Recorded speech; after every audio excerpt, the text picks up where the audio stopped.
We're living through one of the most consequential moments in our history, with fundamental questions at stake for our nation. Who are we? What do we stand for? What do we believe? Who will we be? You're going to help answer those questions. Americans of all backgrounds have an obligation to call out political violence that has been unleashed and emboldened. As was mentioned already, bomb threats to this very university and HBCUs across the country. To put democracy on the ballot, to reject political extremism, to reject political violence, to protect fundamental rights and freedom for women to choose, for transgender children to be free, for affordable health care and housing, for the right to raise your family and retire with dignity. To stand with leaders of your generation who give voice to the people, demanding action on gun violence, only to be expelled from state legislative bodies. To stand against books being banned and Black history being erased. I'm serious, think about it. To stand up for the best in us.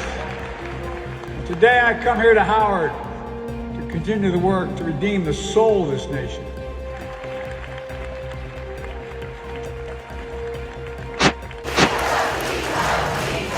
North Carolina's Democratic Governor Roy Cooper signed paperwork at a rally on Saturday, vetoing a bill banning most abortions after 12 weeks. We now have a veto! But the state legislature's Republican supermajority is expected to quickly override it. That would allow the bill to become law and dramatically narrow the current 20-week window for most procedures. We do not appreciate what the Republicans have done. Janice Robinson is the North Carolina director for an NGO called Red, Wine, and Blue. I went through one of those back alley abortions at 15. I do not want to see this generation have to go through anything like that. By effectively banning elective abortions after the first trimester, the new measure would curtail access to the procedure for millions of women across the U.S. South. The bill requires doctors to be present when abortion medication is handed out. It also includes funding for foster and child care, as well as paid parental leave. Republicans have called the bill a common-sense compromise that stops short of more restrictive bans. Democrats say the bill will force women into seeking illegal abortions. And Cooper is urging Republican lawmakers to join his veto stand.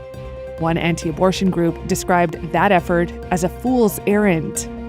According to one abortion rights advocacy research group, near total abortion bans have taken effect in 14 states since the U.S. Supreme Court revoked federal abortion rights last year. Palestinians took to the streets in Gaza City Saturday evening as a ceasefire between Israel and the militant Islamic Jihad went into effect, signaling an end to the worst episode of cross-border fire since a 10-day war in 2021. Egypt, which brokered the ceasefire, called on all sides to adhere to the agreement.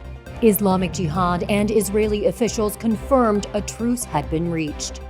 Even as the truce was being finalized, the two sides kept up firing, with air raids sounding.